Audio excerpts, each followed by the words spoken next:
Enjoy 1% merchant commission when you accept Lanka Pay cards. Contact these banks today. President Ranil Wickremesinghe addressed the Parliament this morning during the vote of condolences on the death of Queen Elizabeth II.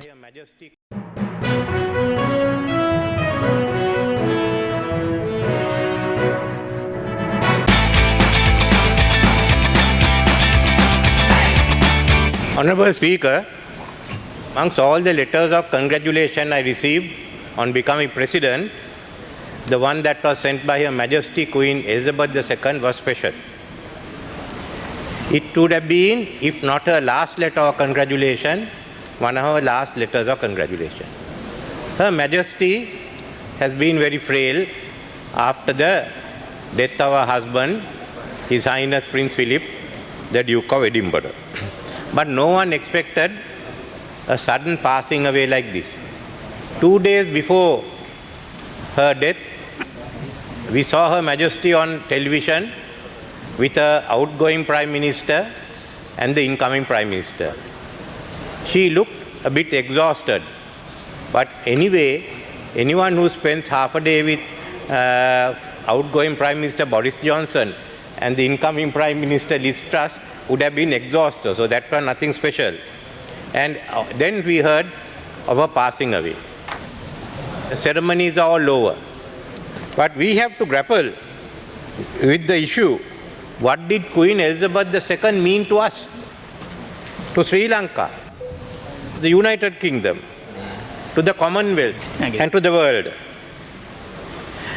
As Queen of Ceylon, her reign signified the transformation of our country from Ceylon to Sri Lanka. The great political upheaval started under her. The 1956 election victory, the emergence of the ethnic issue, the coming of the free education generation, the state control of the economy, 2 coup d'etats against the governments, the start of the armed uprisings in the south. She is a person, Her Majesty, is a staunch Christian and held to her belief as the defender of the Anglican faith. But as Queen of Ceylon, she also upheld the commitment to safeguard Buddhism under the Kandyan Convention of 1815. In fact, a little known item is that Her Majesty presided over the Buddha Jayanti 2500 celebrations as the head of Ceylon, together with the kings of Thailand, Laos, Cambodia, and the president of Burma, as Myanmar was then known. So, at the end of it, she also, when her term came to an end and we became a republic, there was also 2 issues that have been left behind, which has still not been unresolved.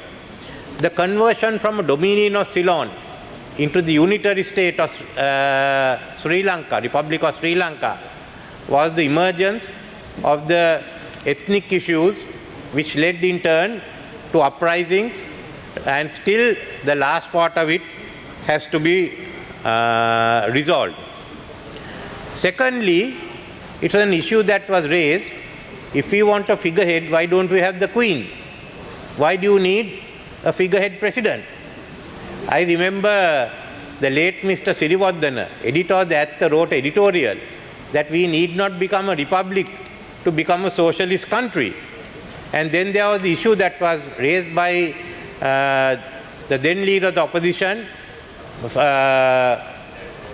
Honorable J.R. Jayawardena, supported by his chief whip, Ranasinghe Premadasa, as to why we need a figurehead president. If we are to have a president, we should have an executive presidency on the model of France. Now, this is also still unresolved question. Many have pledged and won elections to abolish it, but no one has done it. But in a sense, she represented not only the transformation of Sri Lanka, but also the transformation in the rest of the world. The transfer of power from West to Asia and Africa. The dismantling of the British Empire. and the UK joined Europe. Then they have left Europe and is now redefining its role as global Britain. Queen Elizabeth II was different.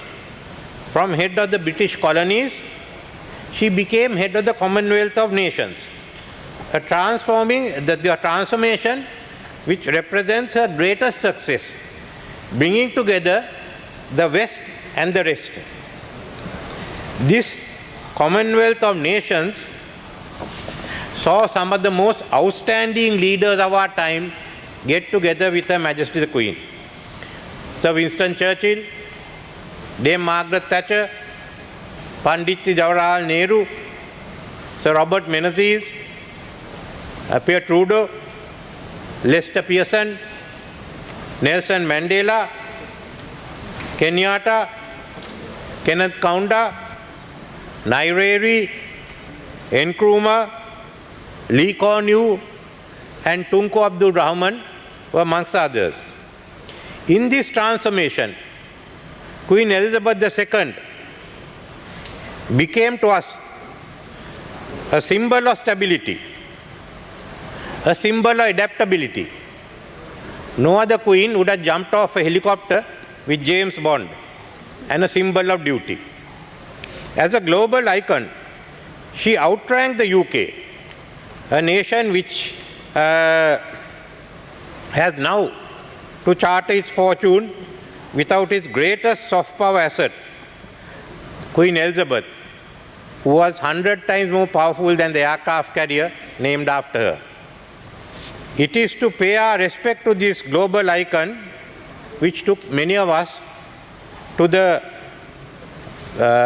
funeral service in Westminster Abbey. It was a very moving funeral service.